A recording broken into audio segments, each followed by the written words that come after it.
नमस्कार दोस्तों, TET classes with Sneha में आपका स्वागत है। दोस्तों आज की क्लास में एसएसटी टेट प्रीवियस ईयर 6 फरवरी 2023 का पेपर सॉल्व करेंगे। दोस्तों सभी सब्जेक्ट की तैयारी के लिए आप हमारे चैनल से कंटिन्यू जुड़े रहें। आइए क्लास शुरू करते हैं।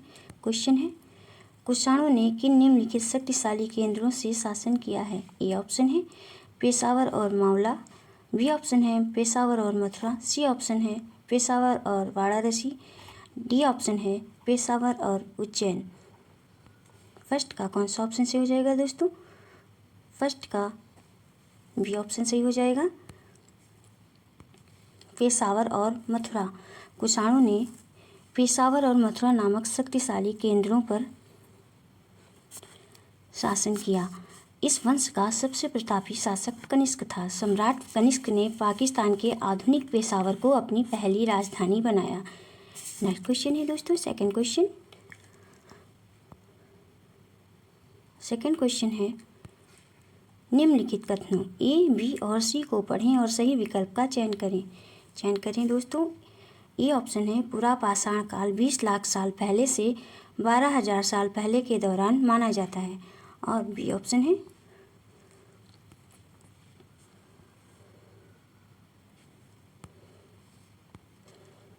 इस काल को भी 3 भागों में बांटा गया है, आरंभिक, मध्य एवं उत्तर पूरा पाषाण युग, और सी ऑप्शन है मानव इतिहास की लगभग 99% कहानी इसी काल के दौरान घटित हुई। इस क्वेश्चन का कौन सा ऑप्शन सही होगा दोस्तों? इस क्वेश्चन का डी ऑप्शन सही हो जाएगा। ए, बी और सी सभी सही हैं। पूरा पाषाण काल 20 लाख साल पहले से 20,000 साल पहले के दौरान माना जाता है। इस काल को भी 3 भागों में बांटा गया है, आरंभिक, मध्य एवं उत्तर पूरा पाषाण युग। भीमबेटका की गुफा चित्र पूरा पाषाण कालीन है जो मध्य प्रदेश में स्थित है। पशुपालन का प्रारंभ मध्य पाषाण काल में हुआ है और मानव इतिहास की लगभग 99% कहानी इसी काल के दौरान घटित हुई है। नेक्स्ट क्वेश्चन है दोस्तों, थर्ड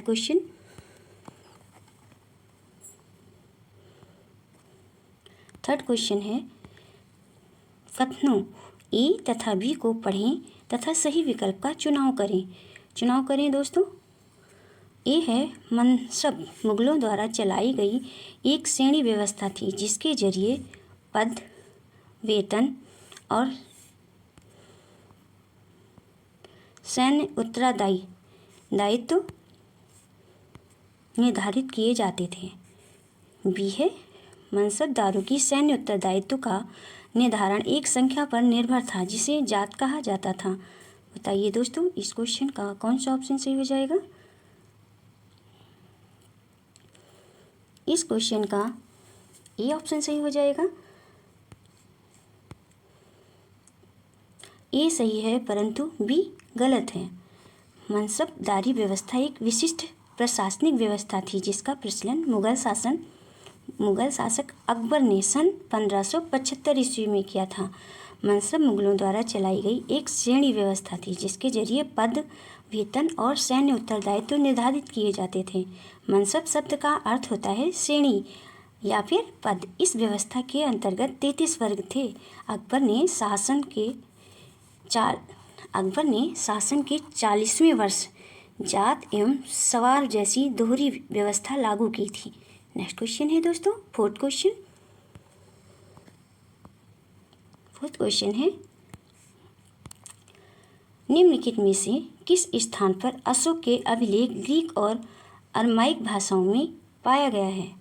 ए ऑप्शन है कंधार, बी है मास्की, सी है टोकरा और डी है कालसी। बताइए दोस्तों, फोर्थ का कौन सा ऑप्शन सही हो जाएगा? फोर्थ का ए ऑप्शन सही हो जाएगा,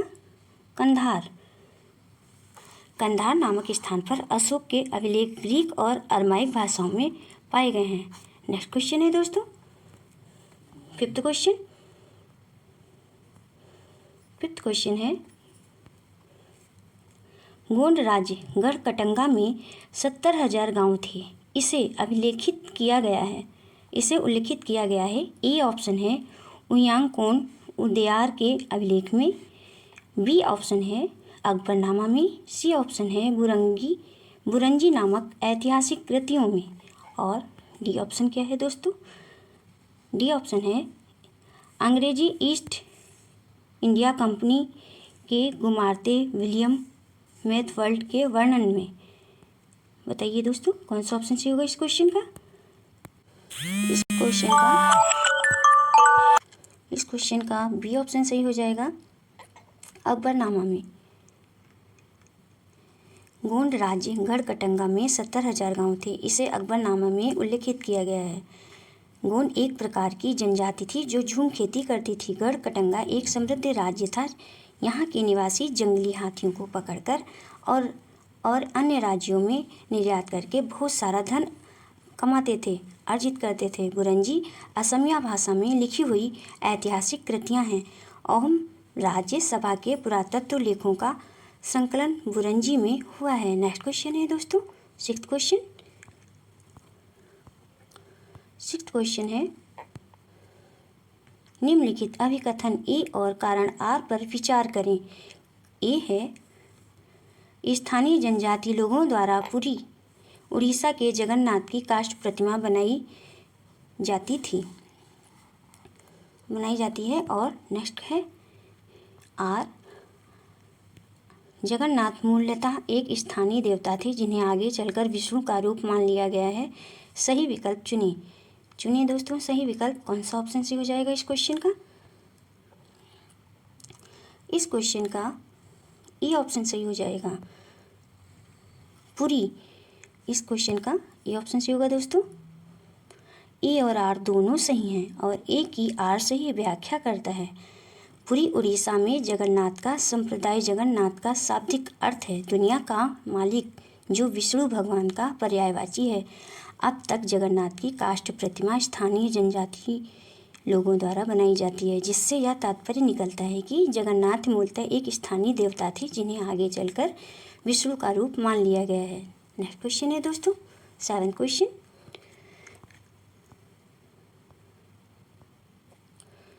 क्वेश्चन है निम्नलिखित में से कौन सा कथन बिरसा आंदोलन के विषय में सही है? सेवंथ का कौन सा ऑप्शन सही होगा दोस्तों? ए है बिरसा के अनुयायियों ने लाल झंडे को बिरसा राज्य का प्रतीक बनाया। बी है बिरसा ने लोगों को उकसाने के लिए परंपरागत प्रतीकों और भाषा का इस्तेमाल किया। और सी है बिरसा आंदोलन आदिवासी समाज को सुधारने के विरुद्ध था। और डी है बिरसा ने मिशनरियों और हिंदू जमींदारों का लगातार विरोध किया। कौन सा ऑप्शन सही होगा दोस्तों? सेवंथ का ई ऑप्शन सही हो जाएगा। बी तथा डी। बिरसा का जन्म एक मुंडा परिवार में हुआ था। मुंडा एक जनजाति समूह है जो छोटा नागपुर में रहता है। 1995 ईस्वी में बिरसा ने अपने अनुयायियों से आह्वान किया कि वे अपने गौरवपूर्ण अतीत को पुनर्जीवित करने के लिए संकल्प लें। जब आंदोलन फैलने लगा, अंग्रेजों ने बिरसा को 1895 ईस्वी में गिरफ्तार कर लिया और 2 साल के लिए जेल में डाल दिया। 1897 ईस्वी में जेल से लौटने के बाद बिरसा समर्थन जुटाते हुए गांव-गांव घूमने लगे। बिरसा ने लोगों को उकसाने के लिए परंपरागत तरीकों और भाषा का इस्तेमाल किया। सफ़ेद झंडा जो था वो बिरसा राज्य का प्रतीक था। नेक्स्ट क्वेश्चन है दोस्तों 7 क्वेश्चन ये आपका कंप्लीट हो गया है। 8 क्वेश्चन है निम्नलिखित कथनों ए और बी पर विचार करें और सही विकल्प का चयन करें दोस्तों। ए है लाखों ग्रामीण महिलाएं जो सूत काटकर अपनी आजीविका चला रही थीं, वे 19वीं शताब्दी के मध्य तक बेरोजगार हो गईं। बी है 1830 के दशक तक भारतीय बाजार ब्रिटेन में बने सूती कपड़ों से पट गए। 1880 के दशक तक स्थिति यह हो गई थी कि भारत के लोग जितना कपड़ा पहनते थे उसमें से 2/3 ब्रिटेन में बना होता था। इस क्वेश्चन का कौन सा ऑप्शन सही होगा दोस्तों? इस क्वेश्चन का डी ऑप्शन सही हो जाएगा दोस्तों। ए और बी दोनों सही हैं तथा ए का कारण बी है, क्योंकि लाखों ग्रामीण महिलाएं जो सूत काटकर अपना आजीविका चला रही थीं, वे 19वीं शताब्दी के मध्य तक बेरोजगार हो गईं। निर्धन परिवारों में आर्थिक कष्ट बना रहता था। फिर क्या हुआ? 1880 के दशक तक स्थिति यह हो गई कि भारत के लोग जितना कपड़ा पहनते थे उसका 2/3 भाग ब्रिटेन में बना होता था। क्यों बना होता था दोस्तों? क्योंकि उस समय ब्रिटेन एक पूंजीवादी देश था जहां भारत के ही सूत के कपड़े बनते थे और ब्रांड के रूप में भारत में आते थे। इसलिए ए और बी दोनों सही हैं। ए का कारण बी है। नेक्स्ट क्वेश्चन है दोस्तों, 9th क्वेश्चन है, निम्नलिखित में से कौन सा कथन सही है? कौन सा कथन सही है दोस्तों? महात्मा गांधी और रविन्द्रनाथ टैगोर ने औपनिवेशिक शिक्षा का विरोध किया। बी है महात्मा गांधी और रविन्द्रनाथ टैगोर ने औपनिवेशिक शिक्षा का समर्थन किया। सी है महात्मा गांधी ने औपनिवेशिक शिक्षा का विरोध किया किंतु टैगोर ने इसका समर्थन किया। और डी है टैगोर ने औपनिवेशिक शिक्षा का विरोध किया किंतु महात्मा गांधी ने इसका समर्थन किया। बताइए दोस्तों, इस क्वेश्चन का कौन सा ऑप्शन सही हो जाएगा? इस क्वेश्चन का बी ऑप्शन सही हो जाएगा। महात्मा गांधी और रविन्द्रनाथ टैगोर ने औपनिवेशिक शिक्षा का समर्थन किया। महात्मा गांधी और रविन्द्रनाथ टैगोर ने औपनिवेशिक शिक्षा का विरोध किया। गांधी जी का मानना था कि शिक्षा केवल भारतीय भाषाओं में ही दी जानी चाहिए। उनके मुताबिक अंग्रेजी में दी जा रही शिक्षा भारतीयों को अपाहिज बना देगी। वहीं रविन्द्रनाथ टैगोर का कथन था कि शिक्षा को सृजनात्मक रूप से प्राकृतिक परिवेश के साथ जोड़ा जाना चाहिए। गांधी जी पश्चिम सभ्यता और मशीनों का प्रौद्योगिकी की उपासना के कट्टर आलोचक थे। टैगोर आधुनिक पश्चिमी सभ्यता और भारतीय परंपरा के श्रेष्ठ तत्वों का सम्मिश्रण चाहते थे। इसलिए औपनिवेशिक शिक्षा का दोनों ने विरोध किया। इसलिए यह कथन सही है। नेक्स्ट क्वेश्चन है 10th क्वेश्चन है, प्राचीन ग्रंथों में विधवाओं को जलाने की अनुमति कहीं नहीं दी गई है। यह कथन किस समाज सुधारक के साथ जुड़ी है? दोस्तों? इस क्वेश्चन का कौन सा ऑप्शन सही हो जाएगा? इस क्वेश्चन का डी ऑप्शन सही हो जाएगा, राजा राम मोहन राय। प्राचीन ग्रंथों में विधवाओं को जलाने की अनुमति कहीं नहीं दी गई है। यह कथन प्रसिद्ध समाज सुधारक राजा राम मोहन राय के साथ जुड़ी हुई है।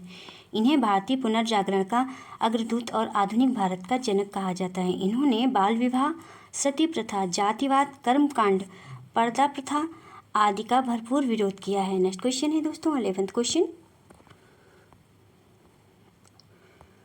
क्वेश्चन है, भारत में अंग्रेजों के शासन के दौरान निम्नलिखित में से कौन से संगठन ने जाति उन्मूलन का मुख्य ध्यान दिया?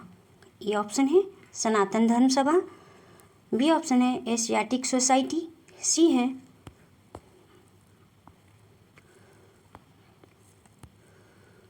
है भारत धर्म महामंडल, डी है सत्य शोधक समाज।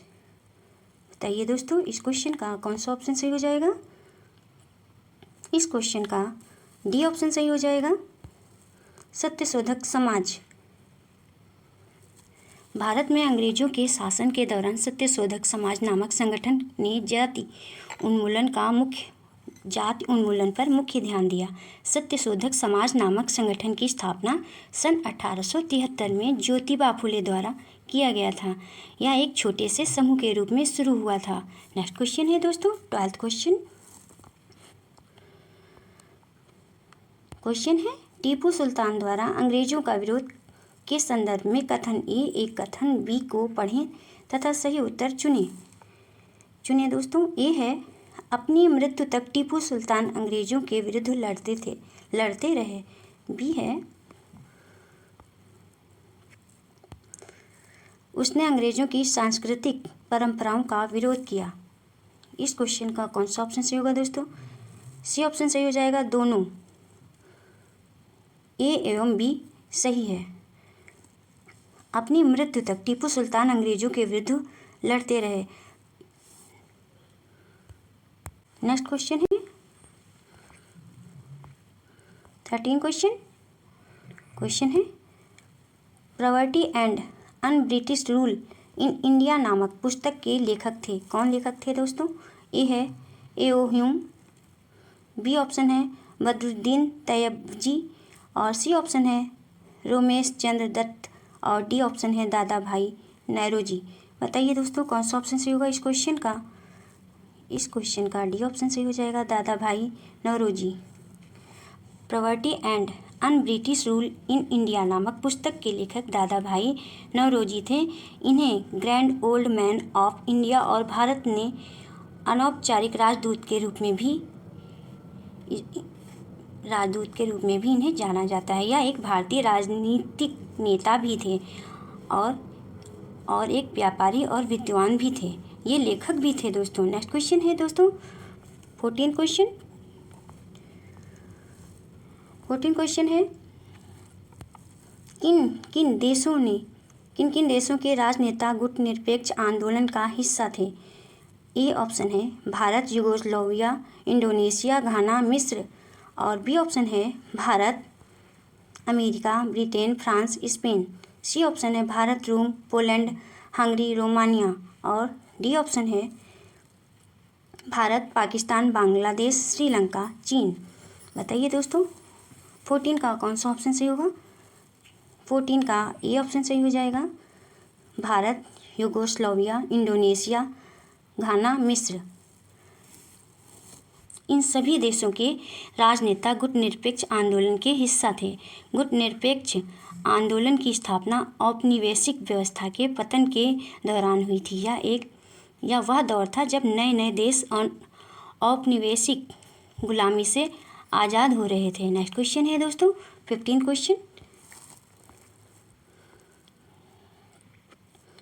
क्वेश्चन है इनमें से किन ग्रहों के चारों ओर छल्ले होते हैं? बताइए दोस्तों किन ग्रहों के चारों ओर छल्ले होते हैं?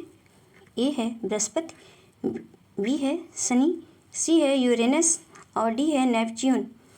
15 का कौन सा ऑप्शन सही होगा दोस्तों? ए ऑप्शन सही हो जाएगा, बृहस्पति, शनि, यूरेनस को अरुण भी कहते हैं।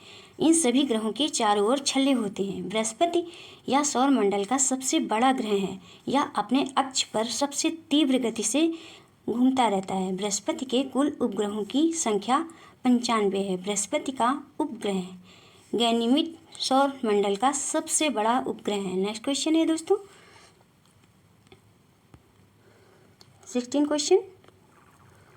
16 क्वेश्चन बताने से पहले 15 क्वेश्चन के बारे में कुछ इंपॉर्टेंट बातें भी बताना चाहूँगी दोस्तों। शनि के चारों ओर वलय पाए जाते हैं और इसकी संख्या जो होती है वो 7 होती है। शनि को सबसे बड़ा उपग्रह टाइटन है और अरुण की खोज जो है वो विलियम हर्शेल ने की थी। नेक्स्ट क्वेश्चन है दोस्तों 16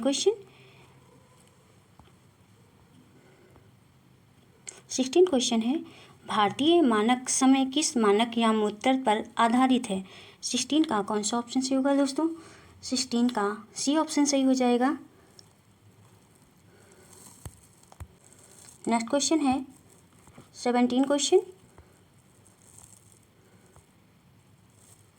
क्वेश्चन है इसमें से क्या दिन एवं रात तथा ऋतुओं में परिवर्तन संभवित करता है? ए ऑप्शन है क्रमशः पृथ्वी के घूर्णन एवं परिक्रमण, बी है क्रमशः पृथ्वी के परिक्रमण एवं घूर्णन, सी है सिर्फ पृथ्वी का घूर्णन और डी है सिर्फ पृथ्वी का परिक्रमण। बताइए दोस्तों 17 का कौन सा ऑप्शन सही होगा? 17 का ए ऑप्शन सही हो जाएगा, क्रमशः पृथ्वी के घूर्णन एवं परिक्रमण। पृथ्वी के घूर्णन एवं परिक्रमण दिन एवं रात तथा ऋतुओं में परिवर्तन संभावित करता है। पृथ्वी सौरमंडल का एकमात्र ज्ञात ग्रह है जिस पर जीवन है।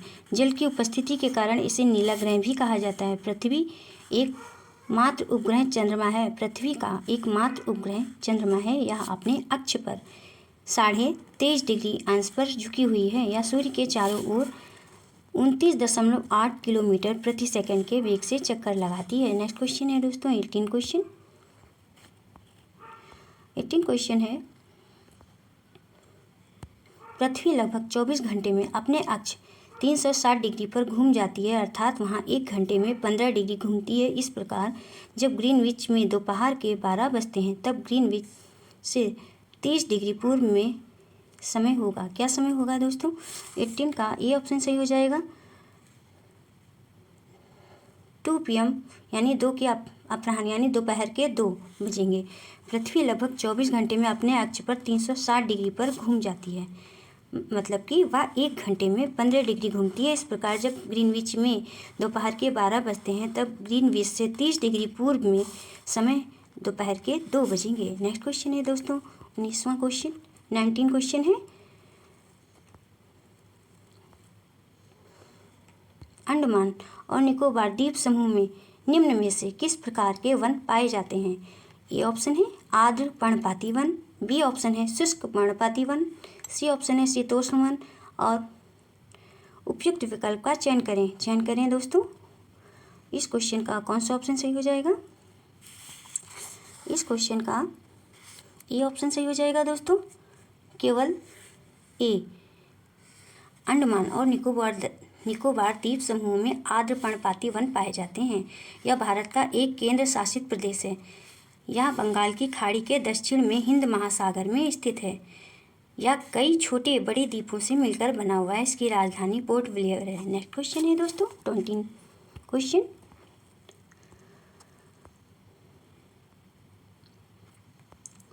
निम्न कथनों को पढ़ो दोस्तों। 20 का कौन सा ऑप्शन सही होगा? 20 क्वेश्चन है, निम्न कथनों को पढ़ो। कथन ए है ग्रेनाइट ठोस चट्टानें तथा बिल्डिंग बनाने, सजावटी व सिलबट्टे के तौर पर प्रयोग में लाई जाती है। और आर है पृथ्वी की भूपटल के बहुत नीचे धीरे धीरे ठंडा होने के कारण ये बड़े दानों का रूप ले लेते हैं। इस क्वेश्चन का कौन सा ऑप्शन सही होगा दोस्तों? उपयुक्त विकल्प का चुनाव कीजिए। इस क्वेश्चन का ए ऑप्शन सही हो जाएगा। ए तथा आर दोनों सही हैं तथा आर सही व्याख्या है ए की। ग्रेनाइट ठोस चट्टानें हैं और बिल्डिंग बनाने में, सजावटी व सिलबट्टे के तौर पर प्रयोग में लाई जाती हैं। ग्रेनाइट मणिभीय दानेदार शिला है जिसका प्रमुख अवयव स्फटिक होता है। ग्रेनाइट पृथ्वी के प्रत्येक भाग में पाया जाता है। भारत में भी यह प्रचुरता से मिलता है। नेक्स्ट क्वेश्चन है दोस्तों 21 क्वेश्चन है। पवनों के बारे में दिए गए कथनों को पढ़िए तथा सही विकल्प का चयन कीजिए दोस्तों। ए है मानसूनी पवने मौसमी पवनों का उदाहरण है। बी है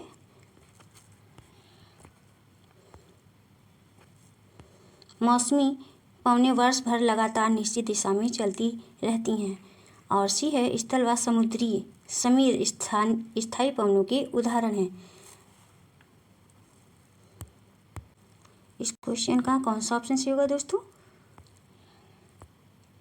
इस क्वेश्चन का ए ऑप्शन सही हो जाएगा। केवल ए सही है। पवनें 3 प्रकार की होती हैं, प्रचलित पवन, मौसमी पवन और स्थानीय पवन।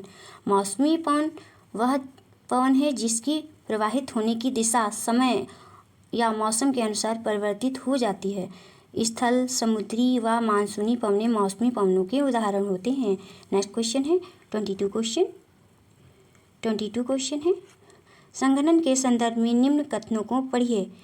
ए है जल वाष्प संघनित होकर ठंडा होकर जल की बूंद बनाते हैं। बी है जब जल की ये बूंदें इतनी भारी हो जाती हैं कि वायु में तैर ना सकें तब ये वर्षण के रूप में नीचे आ जाती हैं। सी है आकाश में उड़ते हुए जेट हवाई जहाज अपने पीछे पद चिन्ह छोड़ते हैं क्योंकि इंजनों से निकली नमी संघनित हो जाती है। सही विकल्प का चुनाव कीजिए दोस्तों। इस क्वेश्चन का कौन सा ऑप्शन सही हो जाएगा? इस क्वेश्चन का डी ऑप्शन सही है दोस्तों। सभी ए, बी और सी सही हैं। गैस से द्रव बनने की परिघटना को संघनन कहते हैं। संघनन तब होता है जब उष्मांक हिमांक बिंदु से कम या ज़्यादा रहता है। जलवाष्प संघनित होकर ठंडा होकर जल की बूंदें बनाते हैं। यह प्रक्रिया वाष्पन के विपरीत होती है। प्रायः जल चक्र के संदर्भ में ही इसका प्रयोग होता है। वर्षा भी एक प्रकार का संघनन ही है। आकाश में उड़ता हुआ एक जेट हवाई जहाज अपने पीछे पथ चिन्ह छोड़ते हैं क्योंकि इंजनों से निकली नमी संघनित हो जाती है। इसलिए संघनन के संदर्भ में ए, बी और सी तीनों ही सही हैं। नेक्स्ट क्वेश्चन है 23 क्वेश्चन।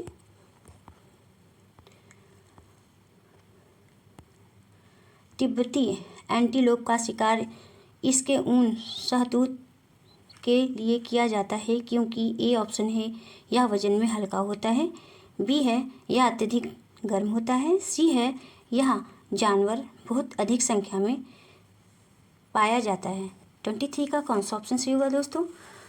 23 का ए ऑप्शन सही हो जाएगा। यह वजन में हल्का होता है। तिब्बती एंटीलोप का शिकार इसके ऊन शहतूत के लिए किया जाता है क्योंकि यह वजन में हल्का होता है या अत्यधिक गर्म भी होता है। यह पूर्वोत्तर तिब्बती पठार में पाए जाते हैं। इनका शिकार उनके बेहद गर्म, नरम और हल्के अंडरफर के लिए किया जाता है। आमतौर पर मृत्यु के बाद प्राप्त होता है। ये मरने के बाद ही प्राप्त होता है। शहतूत शॉल पारंपरिक रूप से भारत में शादी के तोहफे के रूप में दिए जाते हैं। यह एक शॉल बनाने के लिए 3 से 5 तिब्बती एंटीलोप का अंडफर प्रयोग होते हैं। नेक्स्ट क्वेश्चन है 24 क्वेश्चन।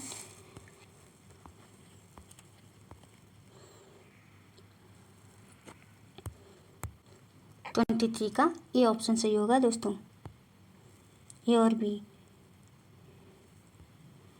24 क्वेश्चन है। नीचे दिए गए कथन ए और बी पर विचार करें। नवीकरणीय संघनन असीमित होते हैं और इन पर मानवीय क्रियाओं का प्रभाव नहीं होता है। बी है अनवीकरणीय संसाधन की तुलना में नवीकरणीय संसाधन जल्दी पुनः पूरित हो जाते हैं। इस क्वेश्चन का कौन सा ऑप्शन सही होगा दोस्तों? सही विकल्प का चयन कीजिए। इस क्वेश्चन का डी ऑप्शन सही हो जाएगा। ए गलत है लेकिन बी सही है। नवीकरणीय संसाधन वे संसाधन हैं जिन्हें एक बार उपयोग करने के बाद फिर से पुनः स्थापित किया जा सकता है और पुनः उपयोग में लाया जा सकता है। इन्हें नव्य संसाधन भी कहते हैं। सौर ऊर्जा, पवन ऊर्जा, भूतापीय ऊर्जा नवीकरणीय संसाधन के उदाहरण हैं। अनवीकरणीय संसाधन वे संसाधन हैं जिनके भंडार में प्राकृतिक प्रक्रियाओं द्वारा पुनर्स्थापन नहीं हो पाता है, जैसे कि कोयला, पेट्रोल, प्राकृतिक गैस अनवीकरणीय संसाधन के उदाहरण हैं। इसलिए कथन गलत है जबकि बी सही है। नेक्स्ट क्वेश्चन है 25 क्वेश्चन। 25 क्वेश्चन है सेलों से खनिजों को बाहर निकालने की प्रक्रिया का क्रम क्या होगा अगर आप पृथ्वी की सतह से उसकी आंतरिक तहों तक जाते हैं? ए है विवृत खनन, बी है कूपकी खनन और सी है आखनन। सही विकल्प चुने दोस्तों सही विकल्प। इस क्वेश्चन का कौन सा ऑप्शन सही होगा? इस क्वेश्चन का ए ऑप्शन सही हो जाएगा। सी, ए, बी आखनन, विवृत खनन और कूपकी खनन यह सेलों से खनिज को बाहर निकालने की प्रक्रिया का क्रम है जो पृथ्वी की सतह से उसकी आंतरिक तहों तक जाते हैं। नेक्स्ट क्वेश्चन है 26 क्वेश्चन। 26 क्वेश्चन है स्थानांतरी कृषि के संदर्भ में निम्नलिखित कथनों पर विचार कीजिए। ये भारी वर्षा वाले क्षेत्र हैं या तीव्र पुनर्जनन वाले क्षेत्रों में प्रचलित होती है। और सी है कर्तन एवं दहन कृषि के नाम से भी जाना जाता है। इस क्वेश्चन का सही वाक्य क्या है दोस्तों? इस क्वेश्चन का डी ऑप्शन सही हो जाएगा। ए, बी तथा सी सभी स्थानांतरी कृषि के संदर्भ में निम्न कथन सही हैं। ये भारी वर्षा वाले क्षेत्र होते हैं। यहाँ या तीव्र पुनर्जनन क्षमता वाले क्षेत्रों में क्षेत्र प्रचलित होते हैं। इस कृषि प्रणाली को कर्तन एवं दहन कृषि के नाम से भी जाना जाता है। यह कृषि अमेजन बेसिन के सघन ना क्षेत्रों, उष्णकटिबंधीय अफ्रीका, दक्षिण पूर्व एशिया और पूर्वोत्तर भारत में प्रचलित है। नेक्स्ट क्वेश्चन है 27 क्वेश्चन है, अगर आप कक्षा में प्रेरी और वेल्ड पर परिचर्चा कर रहे हैं तो आप विश्व मानचित्र पर किस क्षेत्र को अंकित करेंगे?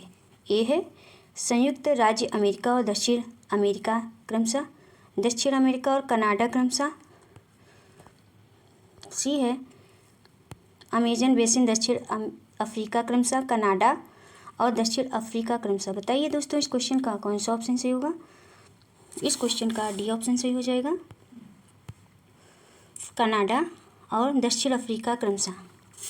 अगर आप कक्षा में प्रेरी और वेल्ड पर परिचर्चा कर रहे हैं तो आप विश्व मानचित्र पर क्रमशः कनाडा और दक्षिण अफ्रीका क्षेत्र को अंकित करेंगे। यह शीतोष्ण कटिबंधीय घास के मैदानों के उदाहरण हैं। नेक्स्ट क्वेश्चन है दोस्तों 28 क्वेश्चन है, रूढ़िबद्ध धारणाओं के संदर्भ में निम्न वाक्यों पर ध्यान दीजिए दोस्तों। ये है रूढ़िबद्ध धारणाएं हमें प्रत्येक व्यक्ति को अनोखे और अलग व्यक्ति जिसके पास खास गुण व क्षमताएं हो सकती हैं के रूप में देखने से रोक देती हैं। रूढ़िबद्ध धारणाएं बड़ी संख्या में लोगों को एक ही प्रकार के खांचे में जड़ देती हैं। और सी है रूढ़िबद्ध धारणाओं को हम सब पर प्रभाव पड़ता है। रूढ़िबद्ध धारणाओं का हम सब पर प्रभाव पड़ता है क्योंकि इनके चलते हमें उन कामों को करने का मौका मिलता है जिनमें हम अच्छे हैं। इस क्वेश्चन का कौन सा ऑप्शन सही होगा दोस्तों? इस क्वेश्चन का बी ऑप्शन सही हो जाएगा। केवल ए तथा बी सही हैं। रूढ़िबद्ध एक प्रकार की विचारधारा है जो किसी चीज़ के बारे में पुराने समय से चली आ रही तथ्य एवं सिद्धांतों पर विश्वास करती है एवं उसी को स्वीकार भी करती है। रूढ़िबद्ध परिवर्तन को स्वीकार नहीं करता है। जो रूढ़िबद्ध परिवर्तन को स्वीकार नहीं करता है वह पहले से बनी परंपरा पर ही विश्वास करता है। यह बड़ी संख्या में लोगों को एक ही प्रकार के खांचे में जड़ देती है। साथ ही रूढ़िबद्ध धारणाएं हमें प्रत्येक व्यक्ति को अनोखे और अलग व्यक्ति जिसके पास खास गुण व क्षमताएं हो सकती हैं के रूप में देखने से रोक देती हैं। इसलिए रूढ़िबद्ध धारणाओं के संदर्भ में ए तथा बी सही है। नेक्स्ट क्वेश्चन है 29 क्वेश्चन, निम्नलिखित क्षेत्रों में से उन क्षेत्रों की पहचान कीजिए जहां अतीत में आए अरबी और चीन के व्यापारियों के उल्लेखनीय सांस्कृतिक प्रभाव हैं। ए है पंजाब और तमिलनाडु, बी है केरल और लद्दाख, सी है असम और हरियाणा, डी है गुजरात और तेलंगाना। इस क्वेश्चन का कौन सा ऑप्शन सही होगा दोस्तों? इस क्वेश्चन का बी ऑप्शन सही हो जाएगा, केरल और लद्दाख। केरल और लद्दाख यह दो प्रमुख क्षेत्र हैं जहां अतीत में आए अरबी और चीन के व्यापारियों के उल्लेखनीय सांस्कृतिक प्रभाव हैं। लद्दाख जम्मू और कश्मीर के पूर्व में पहाड़ियों में बसा एक रेगिस्तानी इलाका है। लद्दाख के रास्ते ही बौद्ध धर्म तिब्बत पहुंचा। लद्दाख को छोटा तिब्बत भी कहा जाता है। केरल भारत के दक्षिण पश्चिम कोने में बसा हुआ है। सबसे पहले अरबी और यहूदी व्यापारी केरल आए थे। नेक्स्ट क्वेश्चन है दोस्तों 30 क्वेश्चन,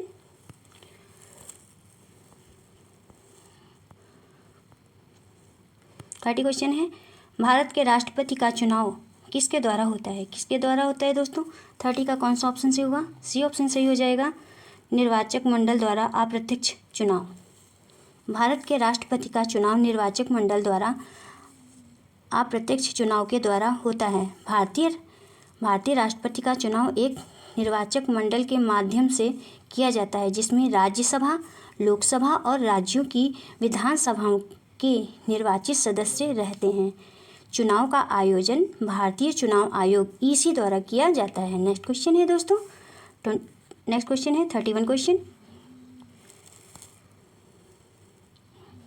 31 क्वेश्चन है, हमारा संविधान यह सुनिश्चित करता है कि शासन की व्यवस्था केवल कुछ विशेषाधिकृत लोगों को सम्मिलित नहीं करती जो सभी के लिए निर्णय ले। यहाँ सरकार के विभिन्न स्तर हैं जो संविधान से ही अपनी ताकत और अधिकार प्राप्त करते हैं। यह भारतीय संविधान के निम्नलिखित विशेषता की व्याख्या करता है।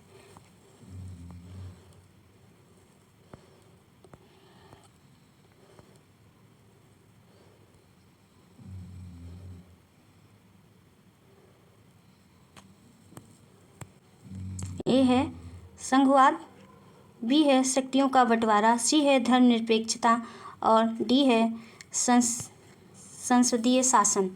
इस क्वेश्चन का कौन सा ऑप्शन सही होगा दोस्तों? इस क्वेश्चन का ए ऑप्शन सही हो जाएगा, संघवाद। हमारा संविधान यह सुनिश्चित करता है कि शासन की व्यवस्था केवल कुछ विशेषाधिकृत लोगों को सम्मिलित नहीं करती जो सभी के लिए निर्णय ले। यहाँ सरकार के विभिन्न स्तर हैं जो संविधान से ही अपनी ताकत और अधिकार प्राप्त करते हैं। यह भारतीय संविधान के संघवाद विशेषता की व्याख्या करता है। संघवाद मूल रूप से एक द्वैध सरकार प्रणाली है जिसमें एक केंद्र और कई राज्य शामिल होते हैं। संघवाद संविधान की मूल्य संरचना के स्तंभों में से एक है। नेक्स्ट क्वेश्चन है दोस्तों 32 क्वेश्चन। 32 क्वेश्चन है, इसमें से कौन सी स्थिति भारत के एक शहर में आए प्रवासी मजदूर की व्यवस्था को सबसे करीब से दर्शाती है? ए है बाबू शहर के मुख्य बाजार में एक पक्का दुकान का मालिक है जिससे उसे पूरे वर्ष आय मिलती है। बी है राजन एक ठेले पर दिन में सामान बेचता है और रात होने पर उसी में सो जाता है। सी है जय एक नए शॉपिंग मॉल में ब्रांडेड कपड़ों का शोरूम खोलता है। डी है वीरा एक अनाधिकृत बस्ती में एक दंत चिकित्सालय चलाती है। इस क्वेश्चन का कौन सा ऑप्शन सही होगा दोस्तों?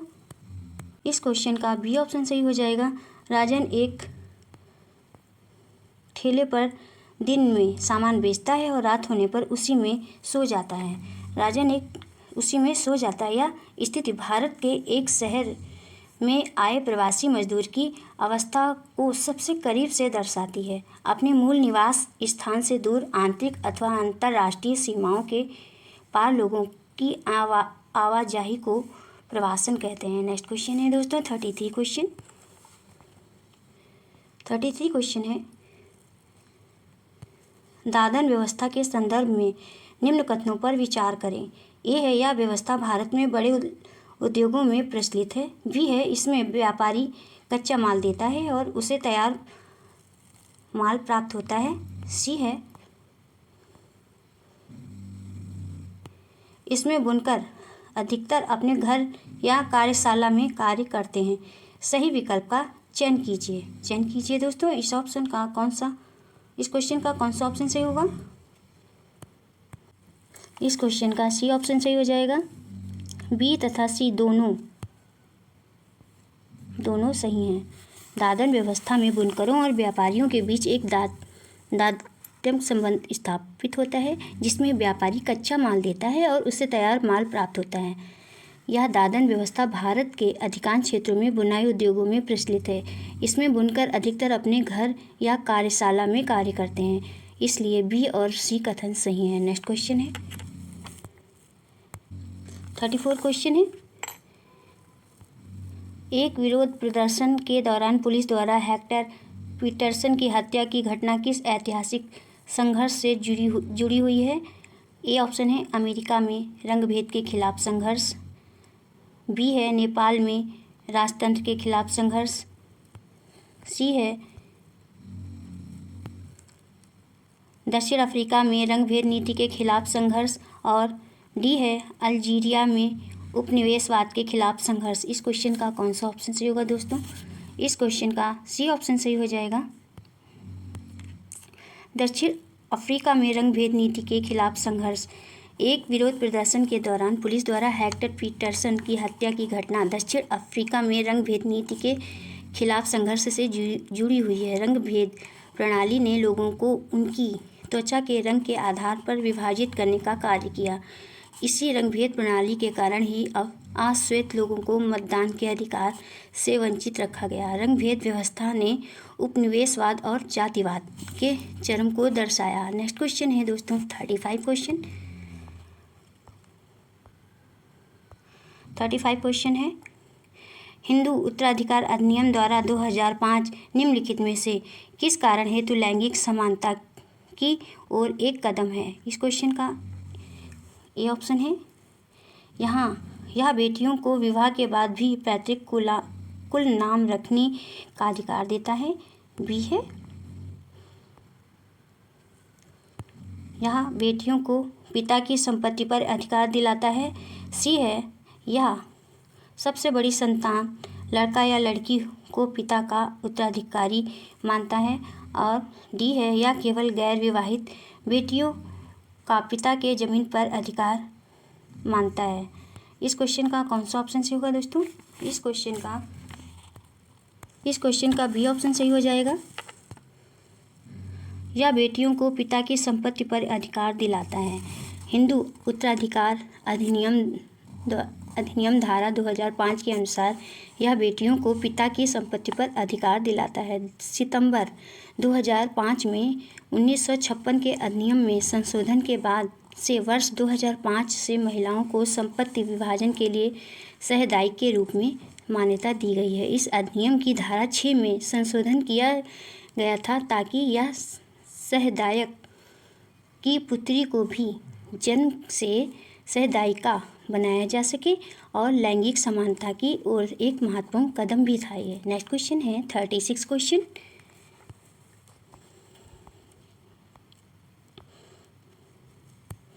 36 क्वेश्चन है, भारतीय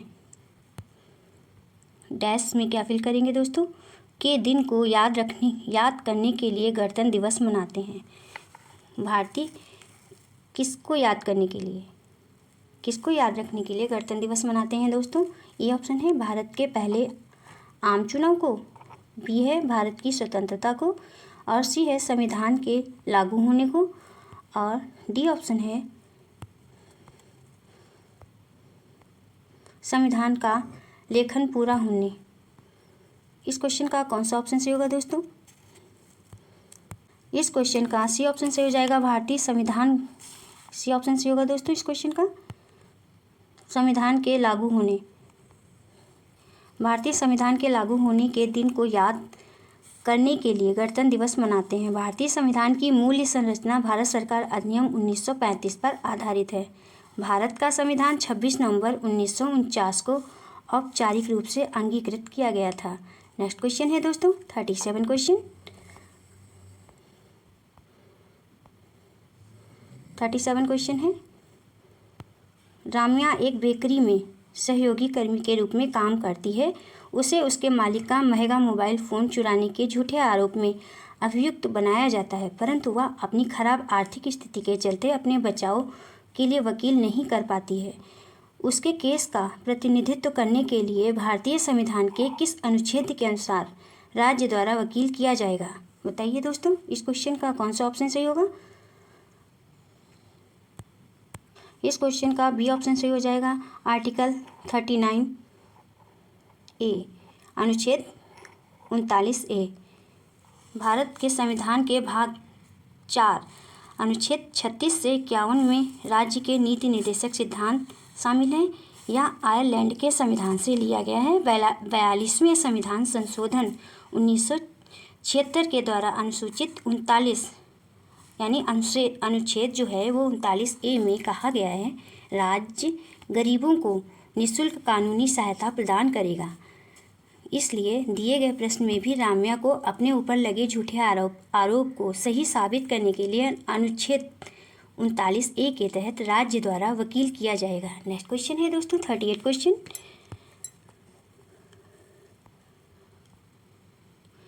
38 क्वेश्चन है, अभिकथन ए और कारण आर को पढ़िए तथा उपयुक्त विकल्प का चयन कीजिए। ए है, ऊपरी न्यायालय के फैसले नीचे की सारी न्यायालयों को मान्य होते हैं। आर है, भारत के पास एकीकृत न्यायिक व्यवस्था है। इस क्वेश्चन का कौन सा ऑप्शन सही होगा दोस्तों? 38 का ए ऑप्शन सही हो जाएगा इस क्वेश्चन का। ए और आर दोनों सही हैं। आर ए की सही व्याख्या है। ऊपरी न्यायालय के जो भी फैसले होते हैं वह नीचे के सारी न्यायालयों को मान्य होते हैं। भारत का सर्वोच्च न्यायालय न्यायिक समीक्षा की शक्ति के साथ देश का शीर्ष न्यायालय है। भारत एक संघीय राज्य है और इसकी एकल और एकीकृत न्यायिक प्रणाली है जिसकी त्रिस्तरीय संरचना है। मतलब कि सर्वोच्च न्यायालय, उच्च न्यायालय और अधीनस्थ न्यायालय। यह स्पष्ट है कि ए और आर दोनों ही सही हैं। आर ए की सही व्याख्या करता है। नेक्स्ट क्वेश्चन है 39 क्वेश्चन। 39 क्वेश्चन है, निम्नलिखित कथनों ए बी तथा सी पर विचार कीजिए। ए है तवा मत्स्य संघ का गठन तवा बांध के निर्माण के खिलाफ हुआ था। और बी है तवा मत्स्य संघ का गठन मध्य प्रदेश के जंगल निवासियों के जीवन निर्वाह के लिए बांध पर मछलियाँ पकड़ने के काम को जारी रखने के अधिकार की रक्षा के लिए हुआ था। और सी है तवा मत्स्य संघ मछुआरों को ऋण भी देने की व्यवस्था करता है। सही विकल्प का चुनाव कीजिए दोस्तों। कौन सा ऑप्शन सही होगा इस क्वेश्चन का? इस क्वेश्चन का सी ऑप्शन सही हो जाएगा दोस्तों। केवल बी तथा सी सही हैं। नेक्स्ट क्वेश्चन है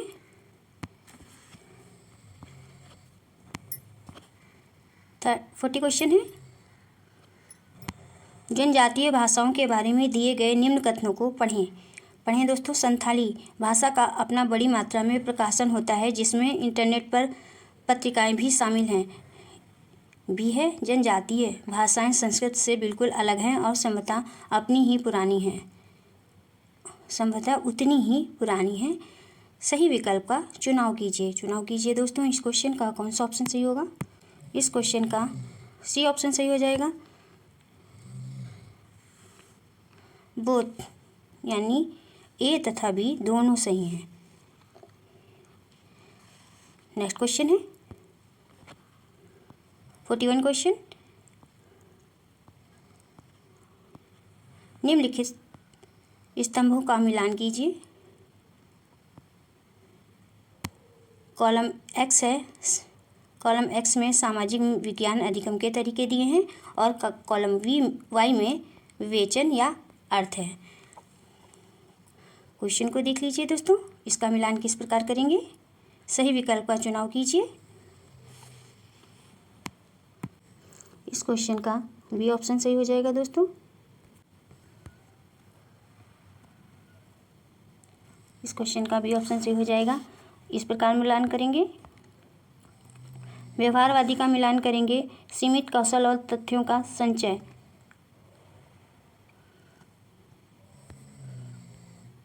बी का मिलान करेंगे। बी है रचनावादी। इसका हो जाएगा अधिगम, कर्ता केंद्रित और प्रासंगिक। सी है बहुविषयक उपागम। इस क्वेश्चन का मिलान करेंगे। सी का मिलान करेंगे बी का मिलान रचनावादी यानी 4 से मिलान करेंगे। नेक्स्ट है बहुविषयक उपागम। इसका मिलान करेंगे। विषय हमेशा स्वतंत्र होते हैं। और डी का मिलान करेंगे। डी है अंतर विषयी उपागम। डी का मिलान करेंगे समाकलित ज्ञान में सहायता करता है। नेक्स्ट क्वेश्चन है 42 क्वेश्चन, निम्नलिखित में से कौन सा शब्द इतिहास में पूरा स्थल की सही व्याख्या प्रस्तुत करता है? इस क्वेश्चन का ए ऑप्शन है वह स्थान जहां पत्थर के औजारों का निर्माण किया जाता था। बी है वह स्थान जहां औजार, बर्तन और इमारतों जैसी वस्तुओं के अवशेष मिले हों। और सी है वह स्थान जहां आखेटक खाद्य संग्राहक रहते थे। और वह स्थान जहां प्राचीन इंजीनियरिंग कार्य के अवशेष मिले हों। इस क्वेश्चन का कौन सा ऑप्शन सही होगा दोस्तों? इस क्वेश्चन का बी ऑप्शन सही हो जाएगा दोस्तों। वह स्थान जहाँ औजार, बर्तन और इमारतों जैसी वस्तुओं के अवशेष मिले हों। यह तथ्य इतिहास में पुरा स्थल की सही व्याख्या प्रस्तुत करता है। प्राचीन भारतीय इतिहास की विशद सामग्री को समझने योग्य बनाने के लिए इतिहासकारों ने इसे 3 भागों में बांटा है। पहला भाग बांटा है प्रागैतिहासिक काल, और दूसरा है ऐतिहासिक काल, आद्य ऐतिहासिक काल, और तीसरा है ऐतिहासिक काल। प्रागैतिहासिक काल का इतिहास पूर्णतः पुरातात्विक साक्ष्यों से ही ज्ञात होता है, क्योंकि इस काल का कोई लिखित साक्ष्य उपलब्ध नहीं है। नेक्स्ट क्वेश्चन है दोस्तों 43 क्वेश्चन है। एक शिक्षिका अपने विद्यार्थियों के साथ अल्पसंख्यक समुदाय के जीवंत अनुभवों के बारे में चर्चा करना चाहती है। कौन सी अति उपयुक्त शिक्षण रणनीति होगी? ए है अल्पसंख्यकों के लिए संवैधानिक प्रावधानों पर चार्ट, और बी है अल्पसंख्यकों के रोजगार पर NSS डाटा, और सी है एक फीचर फिल्म जिसमें एक अल्पसंख्यक किरदार है। अल्पसंख्यक प्रभुत्व, डी ऑप्शन है अल्पसंख्यक प्रभुत्व वाले क्षेत्र में लोगों की दैनिक गतिविधियों पर एक प्रस्तुतिकरण। बताइए दोस्तों इस क्वेश्चन का कौन सा ऑप्शन सही होगा? इस क्वेश्चन का डी ऑप्शन सही हो जाएगा। अल्पसंख्यक प्रभुत्व वाले क्षेत्र में लोगों की दैनिक गतिविधियों पर एक प्रस्तुतिकरण। नेक्स्ट क्वेश्चन है 44 क्वेश्चन है। प्रारंभिक शिक्षा के विद्यार्थियों को जाति आधारित भेदभाव के मुद्दे से परिचित कराने के लिए निम्नलिखित में से कौन से संसाधन का प्रयोग कर सकते हैं? इस क्वेश्चन का कौन सा ऑप्शन सही होगा दोस्तों? ए है अभिलेख जो अशोक के स्तंभ पर लिखे हुए हैं, बी है आरक्षण नीति पर लेख, और सी है मानव अधिकारों का सार्वजनिक घोषणा पत्र, और डी है BR अम्बेडकर के बचपन के अनुभवों के वृत्तांत। इस क्वेश्चन का डी ऑप्शन सही हो जाएगा। BR अम्बेडकर के बचपन के अनुभवों के वृत्तांत। BR अम्बेडकर के बचपन के अनुभवों के वृत्तांत का प्रयोग प्रारंभिक शिक्षा के विद्यार्थियों को जाति आधारित भेदभाव के मुद्दे से परिचित कराने के लिए एक महत्वपूर्ण तथ्य हो सकता है। अम्बेडकर ने जातिगत भेदभाव को दूर करने के लिए 1936 में एनिहिलेशन ऑफ कास्ट यानी कि जाति प्रथा का विनाश नामक पुस्तक लिखी है। नेक्स्ट क्वेश्चन है दोस्तों 45 क्वेश्चन है। एक इतिहास की अध्यापिका मौर्य राजवंश का उदय विषय को अपने विद्यार्थियों को पढ़ाना चाहती है। निम्नलिखित में से कौन सी शिक्षण सहायक सामग्री की इस्तेमाल उन्हें करना चाहिए? ए है तुलनात्मक समय रेखा, बी है रेखा आलेख, सी है प्रगतिशील समय रेखा, और डी है दंड आलेख। 45 का कौन सा ऑप्शन सही होगा दोस्तों? 45 का सी ऑप्शन सही हो जाएगा, प्रगतिशील समय रेखा।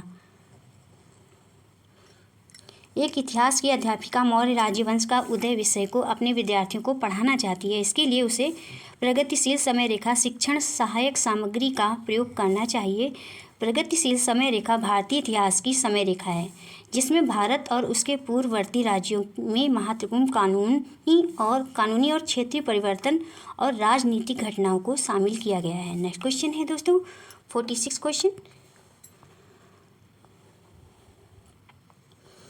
क्वेश्चन है।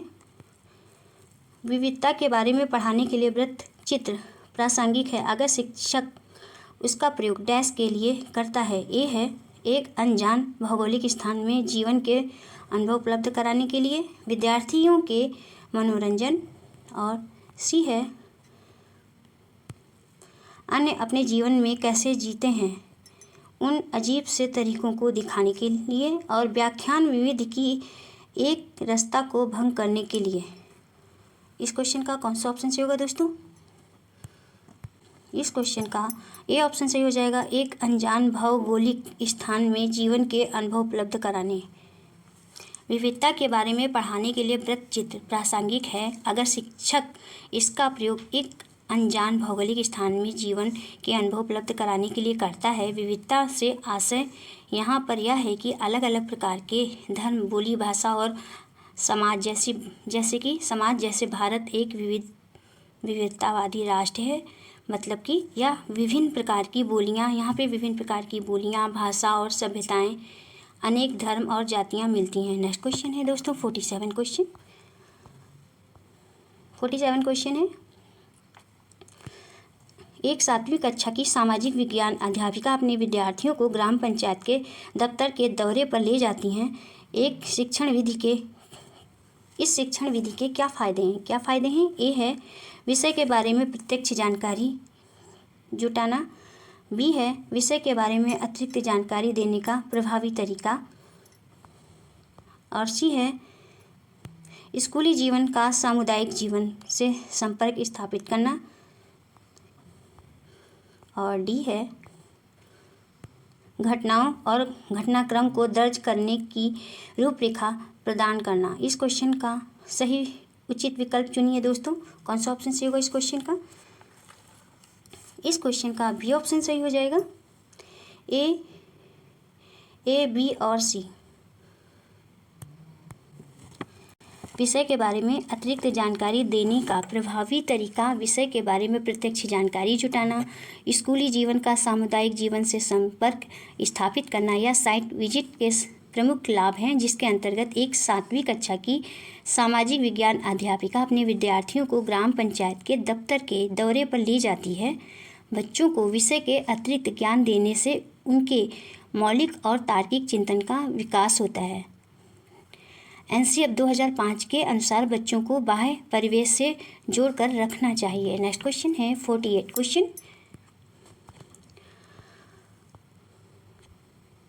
क्वेश्चन है। निम्नलिखित में से कौन सी शिक्षण विधि जेंडर संवेदीकरण को पढ़ाने के लिए सर्वोत्तम है? ए है परिचर्चा, बी है प्रदर्शन, सी है व्याख्यान, डी है प्रश्न विधि। 48 का कौन सा ऑप्शन सही होगा दोस्तों? इस क्वेश्चन का ए ऑप्शन सही हो जाएगा, परिचर्चा। जेंडर संवेदीकरण को पढ़ाने के लिए सर्वोत्तम शिक्षण विधि परिचर्चा है। नेक्स्ट क्वेश्चन है दोस्तों 49 क्वेश्चन है। निम्न में से कौन सी रणनीति विद्यार्थियों में आलोचनात्मक सोच को प्रोत्साहित करने में सबसे उपयुक्त है? ए है विद्यार्थियों से सभी सूचनाओं को सत्य समझकर स्वीकृत कराना।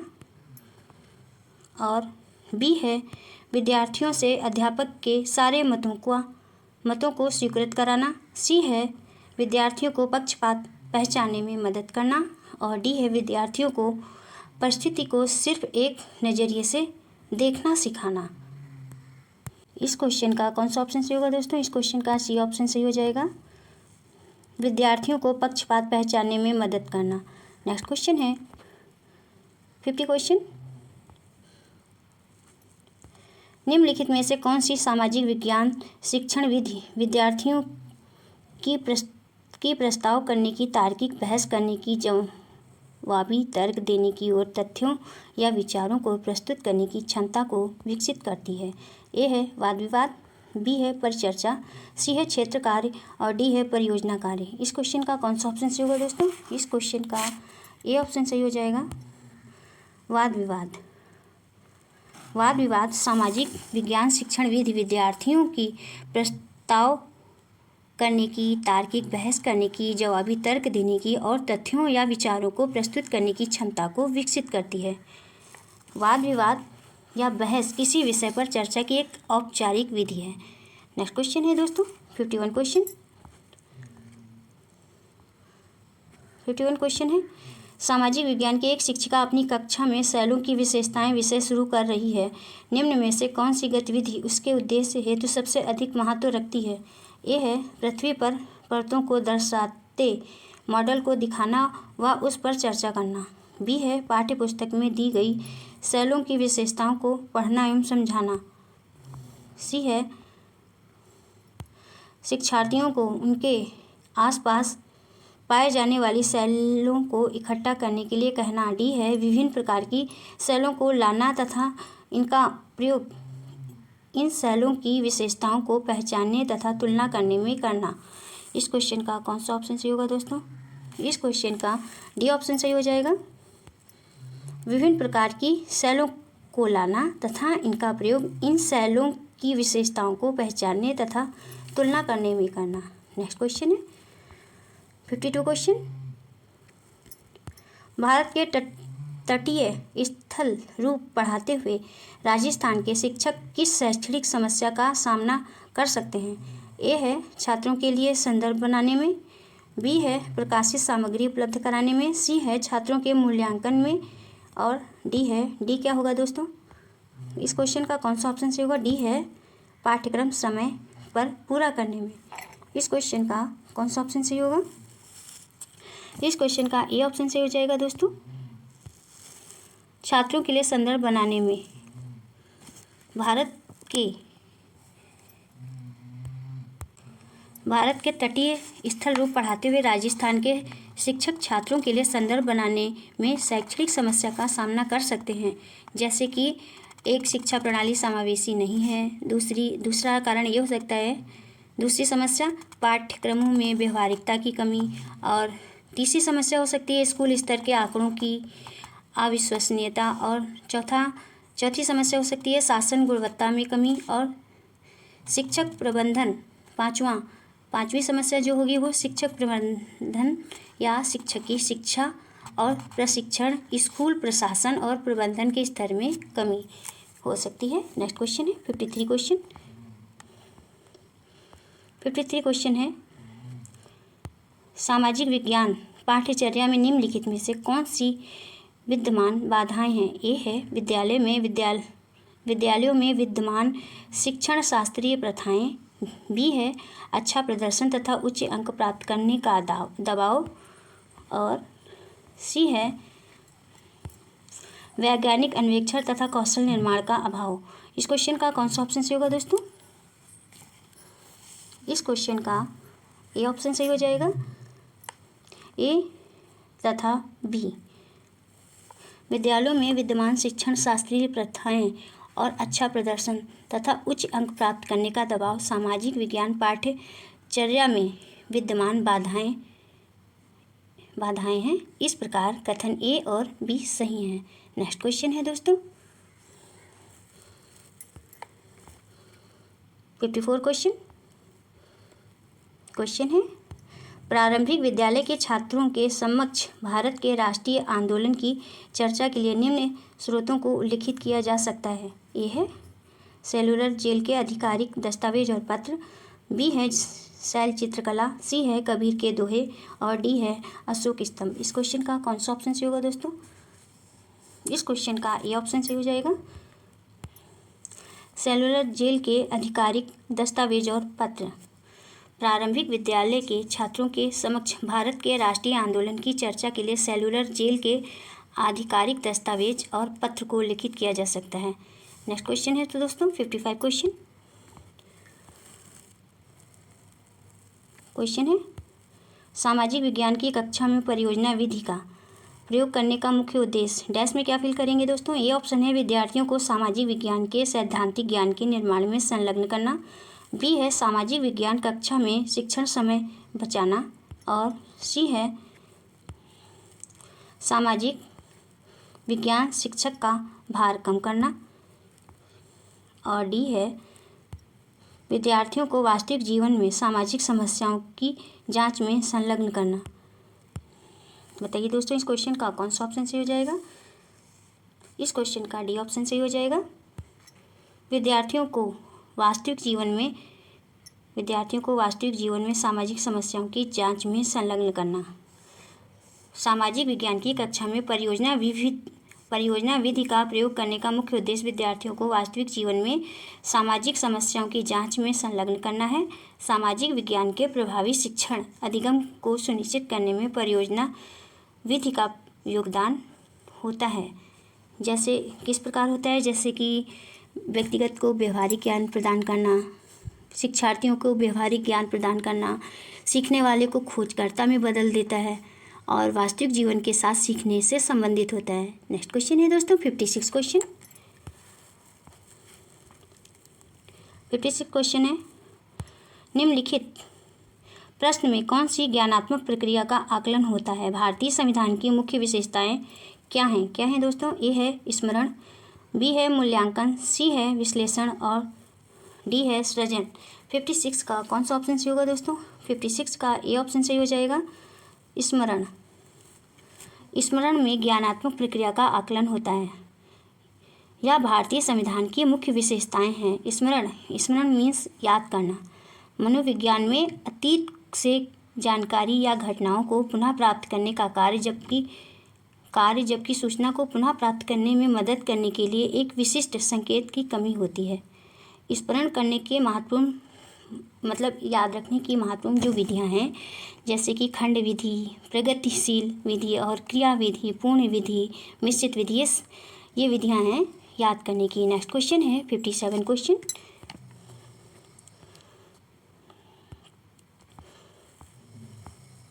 क्वेश्चन है 57, निम्न में से कौन सी कार्यनीति समूह आकलन का हिस्सा नहीं है? ए है वाद विवाद, बी है सेमिनार प्रस्तुति, सी है सत्रांत परीक्षा और डी है कक्षा में चर्चा। इस क्वेश्चन का कौन सा ऑप्शन सही होगा दोस्तों? 57 का सी ऑप्शन सही हो जाएगा, टर्म एंड एग्जामिनेशन, सत्रांत परीक्षा। नेक्स्ट क्वेश्चन है दोस्तों 58 क्वेश्चन। 58 क्वेश्चन है, निम्न में से कौन सा कथन सतत और व्यापक मूल्यांकन के बारे में सही नहीं है? कौन सा सही नहीं है दोस्तों? ए है यह विद्यार्थियों के व्यवहार के केवल ज्ञानात्मक पक्ष की आवश्यकता पूर्ति करता है। बी है मूल्यांकन रणनीतियाँ शिक्षण अधिगम प्रक्रिया के साथ समाकलित हैं। और सी है यह विद्यार्थियों के सर्वांगीण आकलन को सुनिश्चित करता है। और डी है या अध्यापकों को समय पर प्रतिपुष्टि प्रदान करते हैं। इस क्वेश्चन का कौन सा ऑप्शन सही होगा दोस्तों? इस क्वेश्चन का ए ऑप्शन सही हो जाएगा दोस्तों,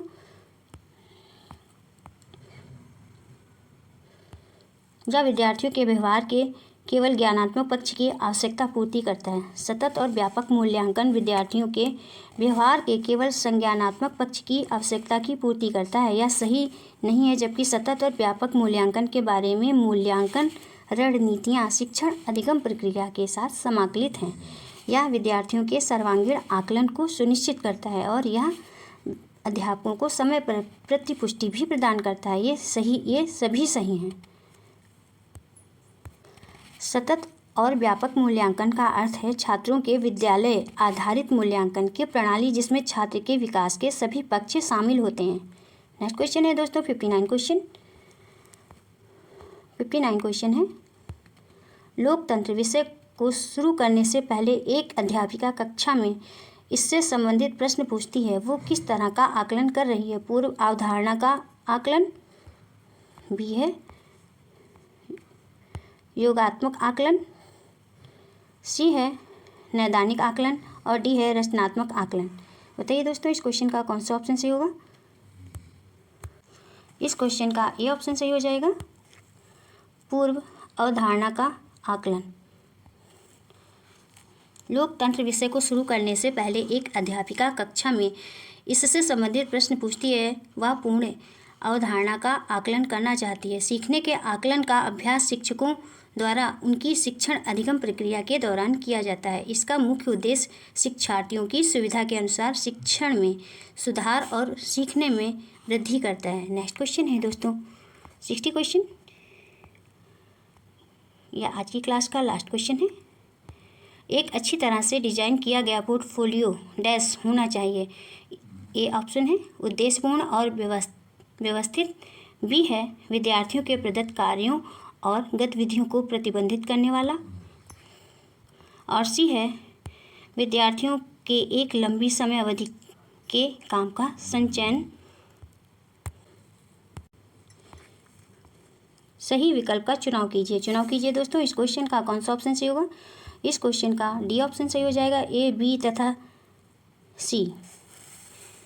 एक अच्छी तरह से डिजाइन किया गया पोर्टफोलियो उद्देश्यपूर्ण और व्यवस्थित होना चाहिए। विद्यार्थियों के प्रदत्त कार्यों और गतिविधियों को प्रतिबिंबित करने वाला होना चाहिए और विद्यार्थियों के एक लंबी समय अवधि के काम का संचयन होना चाहिए।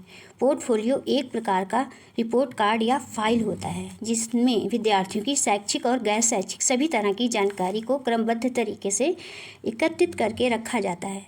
साधारण भाषा में इसे कहा जाए तो विद्यार्थियों की उपलब्धि और कमियों का रिकॉर्ड पोर्टफोलियो में रखा जाता है। बस दोस्तों, आज की वीडियो में इतना ही। यदि आपको क्लास अच्छी लगी हो तो वीडियो को सब्सक्राइब, लाइक और शेयर ज़रूर करें और कमेंट्स करके बताइए कि क्लास कैसी रही। मिलते हैं नेक्स्ट क्लास में। Thank you for watching this video.